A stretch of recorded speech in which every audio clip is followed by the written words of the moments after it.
have I got here? Text message, call, Chris Copeland, okay.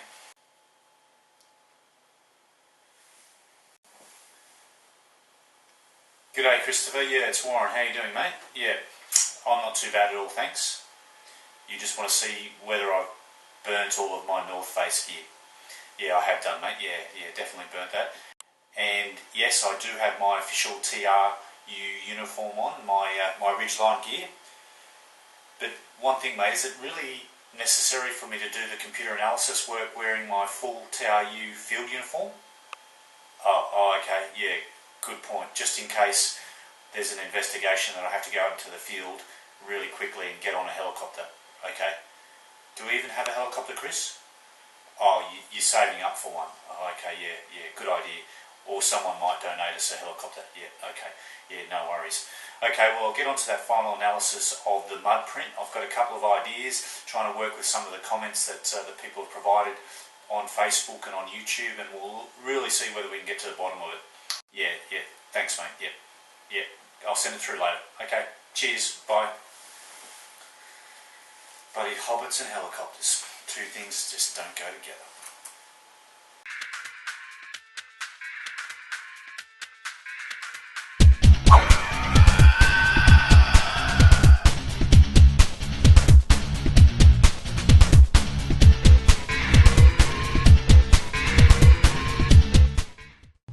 Welcome to this episode of the Thylacine Research Unit's analysis of the mud in the sand print versus a large dog.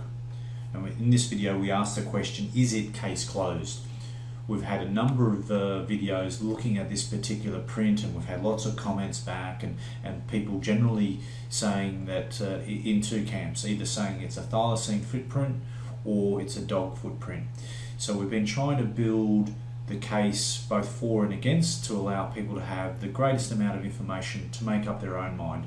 So in this video we want to see whether we can come to a conclusive recommendation, and just as importantly get some feedback from you guys to see whether you think it's a dog or it's a thylacine. So here we have on the left hand side the actual print that was taken on Christmas Day about 2 years ago now. You can see quite a large footprint, and the initial videos that we have on this tell the background to the particular story. On the right here we have a drawing of a thylacine footprint taken from the Jeremy Griffiths wanted poster dating back to the actual 70s. You can see in this print here the fifth toe, and if that was in this section here over here, it'd pretty much be case closed there and then, because the fifth toe definitely doesn't show on a dog print.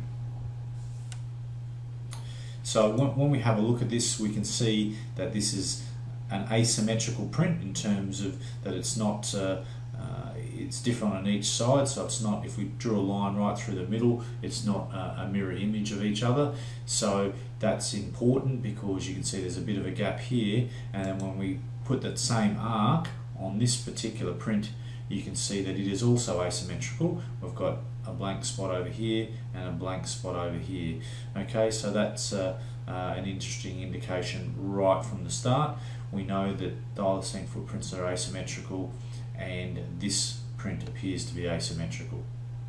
So we needed to pick an appropriate dog as an analogue. This is a really large print. You can see here that it's upwards of about 12 centimeters long and about 11 centimeters wide. So what do we have?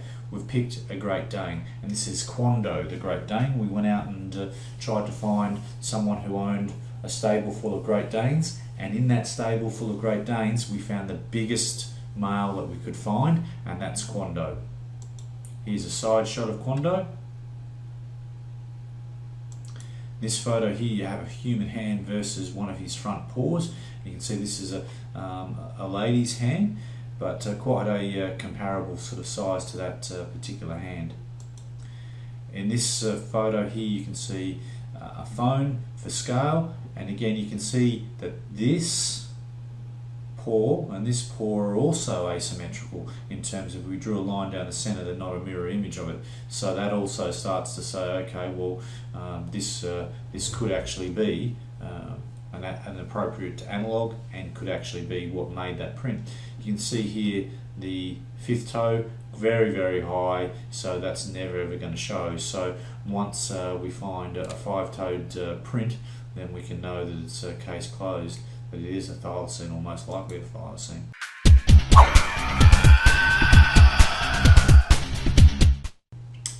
So we got Quando, and we stuck him in some sand to make sure that we could get a good print.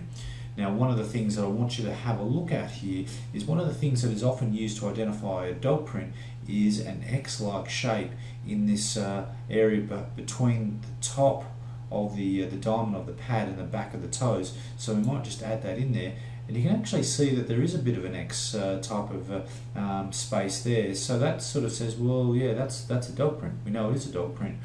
In this one here, you know, it's not so clear. Obviously, the substrate in terms of the muddy sand makes it a little bit more difficult, but it does show that there is a potential difference at that particular point. Size is about right in terms of whilst the photos look different, the scales would indicate that they are pretty close. So if it is a dog, right, if this one here is a dog, it means that it is quite a large dog, i.e. the biggest of big Great Danes. And we've just got this photo here just to show you the overall length to give you an appropriate comparison. This one here, you can see we've got the arc asymmetrical and again asymmetrical.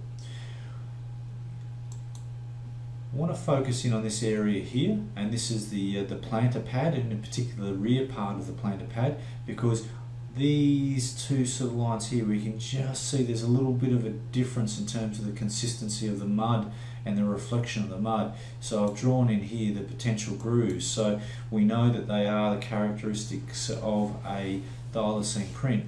And now we compare it over to the Great Dane print on the left. You can see that there are no grooves in the sand in that particular area. So, you know, what would appear to be, at least at face value, a difference between the two prints.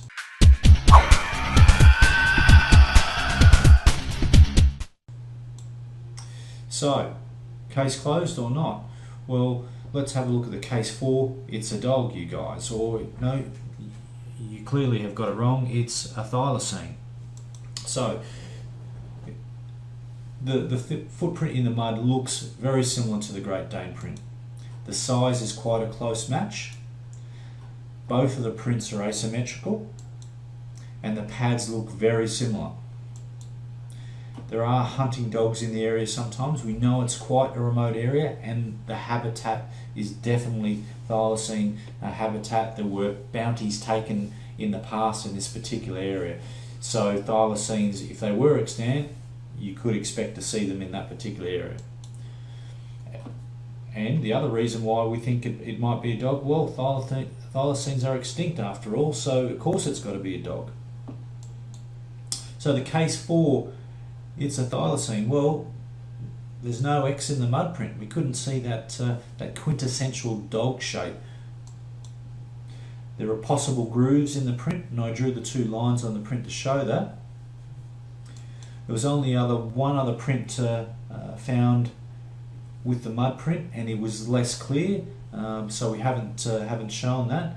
And there were no human prints along with it. So if it was a hunter in the area, would they have followed on along after it and left human footprints in the area? Or if it was someone out, you know, walking their dog in the middle of nowhere, then they would have also left human footprints. I guess the other point, and it's also a question, is does the size of that print actually reduce the likelihood of it being a hunting dog?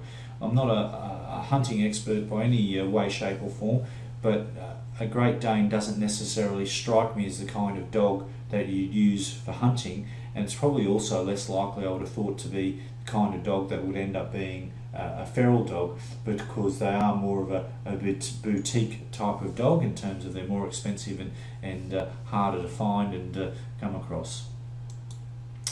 So, what do you think?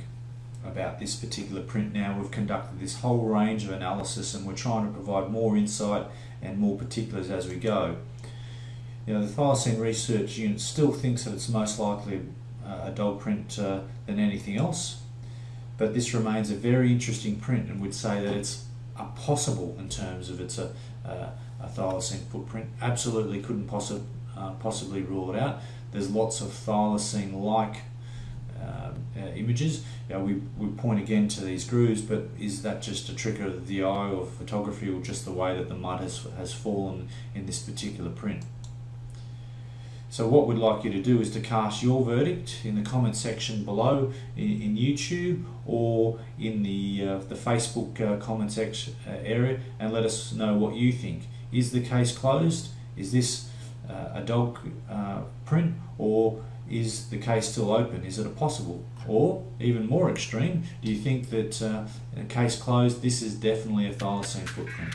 That's all for this video. We've got some more exciting videos coming up soon.